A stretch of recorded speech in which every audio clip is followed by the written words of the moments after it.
Bonjour, j'espère que vous allez bien. Dans la vidéo précédente, nous avons vu la spiritualité ancestrale des Yoruba. Nous allons commencer avec une série de vidéos découpées en plusieurs parties sur le vaudou ouest africain du Bénin et du Togo. Nous effectuerons plus tard des vidéos sur le vaudou haïtien ou sur les divinités du vaudou haïtien. Avant de commencer cette première partie, nous pensons que pour un meilleur apprentissage sur le vaudou, il est intéressant de se rendre soit au Bénin, soit au Togo. Nous nous excusons par avance auprès des Béninois et des Togolais, car nous allons parfois faire des généralités dans nos séries de vidéos. Nous tenons aussi à nous excuser sur la prononciation de certains mots. La vidéo d'aujourd'hui sera donc divisée en plusieurs parties. Premièrement, nous allons définir le vaudou selon nos sources. En second point, nous allons parler de la cosmogonie du vaudou. Et enfin, nous allons parler du panthéon vaudou et de quelques esprits vaudous. Qu'est-ce que le vaudou ? Né en terre africaine avant l'ère du christianisme et avant l'islam, le vaudou à l'origine n'a rien à voir avec la sorcellerie ou la magie noire. Souvent présenté comme une religion de la peur, la notion d'enfer n'existe pas dans le vaudou, alors qu'il nous semble que nombre de religions sont fondées sur la crainte de la colère divine et où le couple enfer-paradis est présent. Quelques définitions que nous essaierons de donner au vaudou. Première définition. Le vaudou est originaire de l'ancien royaume de Dahomey en Afrique de l'Ouest. C'est bien plus qu'une religion de terroir puisqu'il a su s'exposer aux Amériques et aux Caraïbes. Il ne comporte pas de dogme, rien d'écrit, rien de figé, pas de faute originelle, mais des croyances et des rites vécus en fonction d'une certaine idée de la place de l'homme dans l'univers. Ceci n'empêche pas un immense savoir transmis par tradition orale. Deuxième définition. Le vaudou désigne l'ensemble des dieux ou des forces invisibles dont les hommes essaient de se concilier la puissance ou la bienveillance. Il est l'affirmation d'un monde surnaturel, mais aussi l'ensemble des procédures permettant d'entrer en relation avec celui-ci. Troisième définition. Le vaudou est une vision du monde englobant la philosophie, la médecine et la justice. Quatrième définition. De même que le culte Yoruba des Orishas, le vaudou est un culte à l'esprit du monde de l'invisible. Et enfin, cinquième définition. Le vaudou est un mot en langue fon qui désigne les ancêtres assimilés à des divinités et, par extension, le culte rendu à ces divinités. Un culte existentiel qui fait vivre et aide à vivre. Une philosophie au service de l'homme sur la terre. Cosmogonie du vaudou. Petite définition rapide de la cosmogonie. Selon Google, la cosmogonie est une théorie sur la création du monde et de l'univers, qui prend soit la forme de légendes et de mythes, soit d'hypothèses scientifiques. Sur quoi repose donc la cosmogonie du vaudou ? Dans la cosmogonie de l'ère culturelle de la société Adiatado, c'est une pratique qui consiste au culte d'un dieu créateur, Mahu, au-dessous duquel se trouvent d'autres dieux inférieurs qui servent d'intercesseurs à l'homme pour atteindre Dieu tout-puissant. Dans la cosmogonie de l'ère culturelle de la société Gour, les intercesseurs sont plutôt les ancêtres, ou les morts qui ne sont jamais tout à fait morts. D'autant plus que pour cette société, ce qu'on appelle la mort n'est pas la séparation du corps et de l'âme de l'homme. Le corps étant matériel et l'âme immatérielle, l'âme reste donc éternelle. Panthéon vaudou en Afrique. Le panthéon vaudou est avant tout constitué des forces de la nature ou des énergies. Les esprits vaudous et leurs relations renvoient aux puissances naturelles que sont l'eau, l'air, le feu et la terre. Le vaudou s'intéresse aussi à d'autres entités surnaturelles, telles que les ancêtres divinisés. Mahu Lisa. Mahu Lisa est un dieu-déesse africain dont l'histoire est quelque peu complexe, car il s'agit d'un dieu androgyne composé de deux divinités. Mahu qui est mi-femme et Lisa qui est mi-homme. Mahu Lisa est le grand dieu du panthéon fon, connu sous le nom de Vodun du Bénin. Sous son aspect androgyne, il représente l'essence même de la création, Dieu qui n'est ni masculin ni féminin. Le nom de Mahu Lisa apparaît également dans les écrits sous d'autres formes comme Mahu Lisa. Sa présence symbolise les aspects opposés de la vie, car il est décrit comme une personne à deux visages. Le visage de Mahu qui est celui d'une femme aux yeux de lune, tandis que le visage de Lisa, la partie masculine, ses yeux sont le soleil. C'est pourquoi ce dieu, transformé en Mahu, dirige la nuit, tandis que Lisa gouverne le jour. Mahu signifie l'insurmontable, la force transcendantale, que personne ne surpasse. Sous l'évocation de Lisa, qui est son côté masculin, il devient une divinité individuelle, possédant des sanctuaires, des prêtres et des prêtresses. Dans certaines traditions, il est simplement appelé Mahu, un dieu au sens général entre la dystanie fon du Dahomey et les Evé du Ghana et du Togo. Certains traditionalistes soulignent qu'au sein des fonds, le dieu Mahu est compris comme un principe spirituel ou encore une entité inaccessible. Mahu est associé au thème de la fertilité, de la maternité, de la gentillesse, du pardon, du repos et de la joie, en raison de sa féminité. Il est le créateur de la pluie et du vent. Lisa, qui est la moitié masculine du grand dieu, est liée au ciel, à l'est, au jour et au soleil. En tant que partie masculine, Lisa se voit attribuer des attributs tels que la chaleur, le travail, le pouvoir, la guerre, la force, la ténacité et l'intransigeance. Maou Lisa est le dieu créateur de l'univers, et c'est lui qui a également créé le reste des dieux et des déesses vaudou, divisant ainsi les royaumes de l'univers entre tous ses enfants. Les enfants de Maou agissent comme émissaires ou intermédiaires entre les êtres humains et lui, puisqu'il n'agit pas directement mais à travers ses enfants, et qu'il délègue les rôles et des pouvoirs, et dit que seul le plus jeune fils Legba, ou Papa Legba, peut communiquer directement avec Maou Lisa, tandis que le reste des divinités ainsi que les humains peuvent le faire mais qu'à travers Papa Legba. C'est l'une des raisons pour laquelle on rencontre Papa Legba partout. Papa Legba. Nous avons parlé de lui dans la vidéo sur les orishas.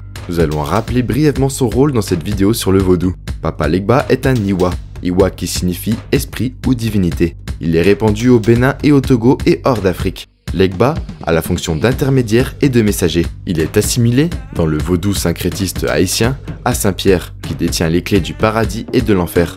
Legba est en effet l'Iwa le plus important car il est maître des croisements et le maître de la réflexion. Son rôle d'intermédiaire vient ensuite. Il forme avec la divinité Fa, ou Ifa, un couple porteur de la pédagogie, le Fa. Beaucoup d'anthropologues s'accordent pour dire qu'il serait l'expression plus ou moins originale de cette spiritualité ancestrale africaine. Bien qu'au fil des âges et avec l'expansion de la traite des Noirs, l'expression proprement dite ne s'y retrouve plus. Dans le vaudou, tout commence en effet par Ifa et tout finit par Ifa, car son message est d'essence divine, voire prophétique. C'est à la fois une science et une divinité présidant au destin de l'homme. C'est un livre ouvert sur le passé, le présent et l'avenir qui enseigne à l'homme ses liens forts avec la nature. Le Fa est un gisement de potentialité car à part son caractère visionnaire, il est un conseiller par excellence et également médecin. En effet, les maladies les plus élémentaires de l'homme peuvent être guéries rien qu'à partir des tracés du Fa. Aussi, il peut être utilisé pour harmoniser le foyer, pour trouver de l'emploi, pour prospérer ses affaires ou encore assurer sa protection et son autodéfense. Selon certaines sources, le Fa, originaire de l'Afrique de l'Ouest, a atteint le Bénin vers le XVIIe siècle, par l'intermédiaire du Nigeria. Le Fa est avant tout une voie de connaissance, une doctrine initiatique. Le Fa aide l'homme à mieux se comprendre et entrevoir le destin au travers d'une vision plus lumineuse. Par le Fa et à travers le Fa, s'ouvre à l'homme de nouvelles perspectives. Les signes du Fa.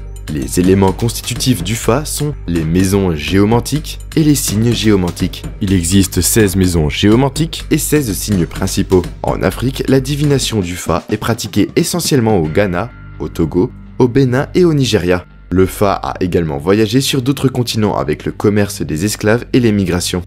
On le retrouve ainsi dans les Caraïbes et en Amérique du Sud chez les pratiquants des religions syncrétiques comme la Santeria, le candomblé et le vaudou haïtien.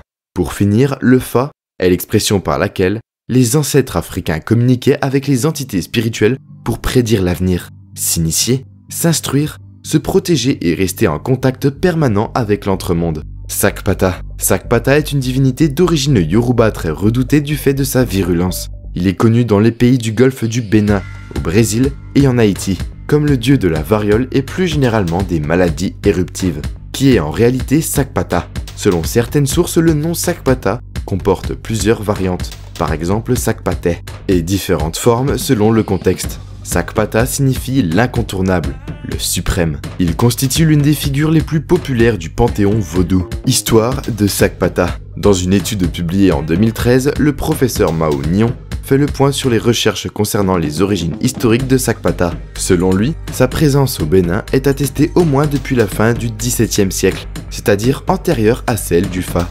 Sakpata y aurait été introduit lors d'un mouvement migratoire en provenance d'Egba, un village du Nigeria.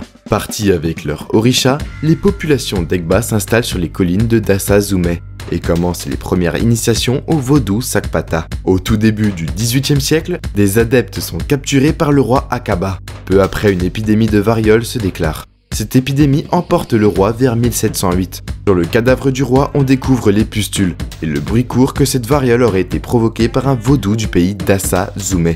Le culte de Sakpata se propage alors depuis Dassa Zoumé vers le centre du pays pour atteindre le sud et toute la région côtière. Sakpata n'est pas facilement accepté à Abomey, car redoutable. On craint de le nommer et des litotes sont volontiers utilisés. tels que maître de la terre ou roi des perles. La royauté se sent menacée dans sa légitimité par les prérogatives de ses adeptes, qu'elle ne parvient pas à contrôler. Les souverains décident alors d'expulser Sakpata et son clergé hors de la capitale. Même dans son foyer d'origine, Sakpata est interdit vers 1884, après une épidémie meurtrière. Cependant, le roi Gezo autorise le retour du culte à Abomey. Son expansion est alors rapide. Au Bénin et au Togo, la spiritualité vaudou en fait de lui la divinité de la terre. Il est dit que Sakpata peut constituer à lui seul tout un panthéon. On peut ainsi dénombrer une vingtaine de sortes de Sakpata, chacun doté d'une particularité telle que l'agriculture et la chasse. Sakpata est à la fois une force bénéfique, symbole de la terre et responsable de la fécondité, mais aussi une puissance force punitive et destructive, dont l'arme de destruction est principalement la variole ou d'autres maladies, mais également la sécheresse, le malheur et la mort. Evioso. Il correspond à Shango. C'est un vaudou qui se manifeste sous la forme du tonnerre et de la foudre. Il est considéré comme un vaudou de la justice, qui punit les voleurs, les menteurs, les criminels et les malfaiteurs, y compris les sorciers ou les initiés dévoyés, et les gens qui ont commis une certaine injustice. Les initiateurs d'Evioso portent des scarifications et des tatouages faits avec des cendres. Dans certaines régions, les initiés d'Evioso portent un collier de perles rouges. Evioso a pour symbole la hache à double tranchant qui associe la force de la foudre et de la fécondité. Selon certaines sources, lorsqu'une personne meurt punie par Evioso, c'est-à-dire brûlée dans le feu ou frappée par la foudre, son cadavre n'est pas immédiatement enterré. Le corps est exposé dans un chevalet avec de l'argent et des cadeaux. Ensuite, un prêtre sort et mange rituellement le cadavre, puis ramasse l'argent et les cadeaux et asperge le cadavre de substances symboliquement calmantes. Ce n'est qu'alors que la famille pourra emmener le corps. Nous arrivons donc à la fin de cette première partie. Dans la prochaine vidéo, nous parlerons d'autres divinités très connues telles que Mami Wata. Portez-vous bien et on se retrouve très vite.